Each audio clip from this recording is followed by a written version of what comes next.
Hello everyone, this is Zong. In the last video, I mainly introduced the theory of flow and deduced the elements needed for the master player to achieve flow. Let me briefly summarize again. First, players should have similar basic skills, which specifically refer to the skills required within the game. For example, in a mobile game, we don't need fighting skills. Additionally, the speed at which players learn skills should also be similar. Then, the player should not be interrupted by things outside the game's main content, and they should experience the same process as few times as possible. We also discussed how game design can meet the fourth element, and the method we provided was to design a relatively new mechanic. For more details on how to do this, you can check out the last video. I'd like to advertise the game Cocoon as a very simple control scheme, just one joystick and one interaction button. This kind of simple game interaction design can significantly increase the player's sense of control, allowing them to feel they can master the in-game actions and outcomes from the very beginning. Now let's move on to today's main topic, how to ensure players learn skills at a similar pace. In the last video, we offered a solution, adding skill checkpoints. How do we add them? Generally, the steeper your challenge curve, the more skill checkpoints you will need. Conversely, if your challenge curve is flat, you will naturally need fewer checkpoints. This means if the design difficulty is too high, we need to check more often. If the difficulty is low, we don't need as many checks. For example, in the green sphere level of Cocoon, developers continuously check if we can get our robot from one side to the another side.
Let's narrow our focus to a specific skill checkpoints. How can we ensure players can improve their skills without getting stuck? First, to ensure skill improvement, we can use level design to help players become more proficient with exciting mechanics. For example, in the game the first chapter constantly has us using our single bone to accomplish various tasks. After checking all these things, you can try to teach players new knowledge that they didn't have before, which we often refer to as a knowledge log. In War, this means teaching players that they can carry a bomb on their hands. This kind of knowledge log can significantly trigger eureka moments, because players could have done these things from the start, but they didn't realize it until we pointed it out. This gives them a aha feeling. Once you unlock this knowledge, you have essentially exhausted the potential of the original mechanic. Next, we introduce a new mechanic, couple the old and new ones together, and then have players solve new levels.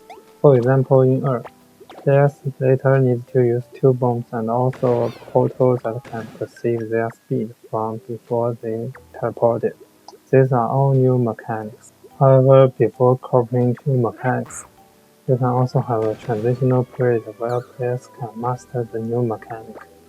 For instance, when the second bomb first appears in the editor provides an entire chapter dedicated to getting us comfortable with using two bombs, including how to place them in staged positions. This is all part of the process of gradually learning skills. Some might be wondering, what if my level's too hard and players can't solve it? We need to make sure players have a strong sense of control and a clear objective. I mentioned the sense of control earlier with Cocoon's simple interactions. The same input always leads to the same output, which naturally reinforces a player's control. So how do we make sure players know that what they need to do to accomplish the game? We need to limit the player's decision space. What is decision space? It's a set of things a player can do. It's generally influenced by two factors, state and action. State refers to the number of valid states an object can have, like a light switch being on or off. Actions refers to the number of choices a player has to interact with an object. For example, in a game, we might allow you to flip a light switch, but we wouldn't allow you to take it apart. Let's look at how Cocoon reduces a player's decision space. The key point is that it confines us to a specific area, like a single puzzle room in a typical puzzle game, instead of having a level selection screen that could break the flow. It uses in-game obstacles to prevent us leaving. This way, it limits our physical space. In addition, it also limits the number of objects we can interact with, and the actions we can perform on them.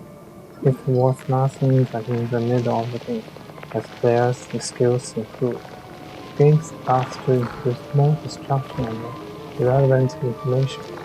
The most obvious example is the third chapter's purpose fair, where the map clearly has various pieces of useless information to interfere with the player's development. Besides these methods, there is another way to improve players' skill without making the game too difficult, by enhancing the player's perceived sense of challenge. In a paper, the author gave an example of a very simple jumping level without no obstacles.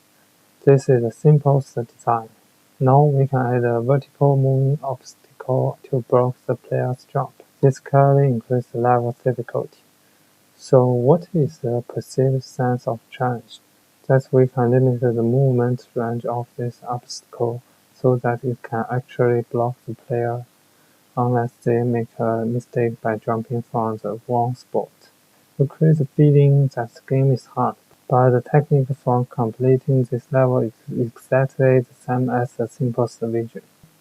Experiments have shown that in this third scenario, the success rate is only slightly lower than the first one, where players feel that the difficulty is similar to the second. This is a technique that can help players enter a state of flow. This also aligns with something Neil Grant mentioned in game design. We can guide players into a state of flow with more steps and less difficulty. The more steps part is essentially creates the perception that the game is hard. In other words, the player's puzzle-solving pace might look like more tree with branches. Now we can come to the third point. Don't like players to be interrupted by things outside the main content. Since I'm not an expert on art or music, I will just touch on what I know. First, Cocoon has no UI. This means nothing outside the game screen can affect us. Also, after the player solves a puzzle in Cocoon, there is a music cue as feedback. Feedback is another technique that can help players enter a state of flow. Final point is to avoid having players repeat the same process too many times. The easiest way to do this is to simply remove the death mechanic. This way, there is no backtracking, and the players naturally won't have to re-experience these things. Ultimately, you can do what all does, which is to only reset within the current level. This means there is no essential difference between before and after the reset, but we can still see the enter level and get the information. Finally, I'd like to discuss dynamic difficulty adjustment, which was a popular topic in the comments of the last video. In the flowchart, DDA is represented by having multiple difficulty curves, which allows you to cover a large flow area. In a way, DDA is a clever and easy shortcut because you no longer need to design skill checkpoints and other similar things. However, for me, the biggest value of DDA lies in how it adjusts difficulty.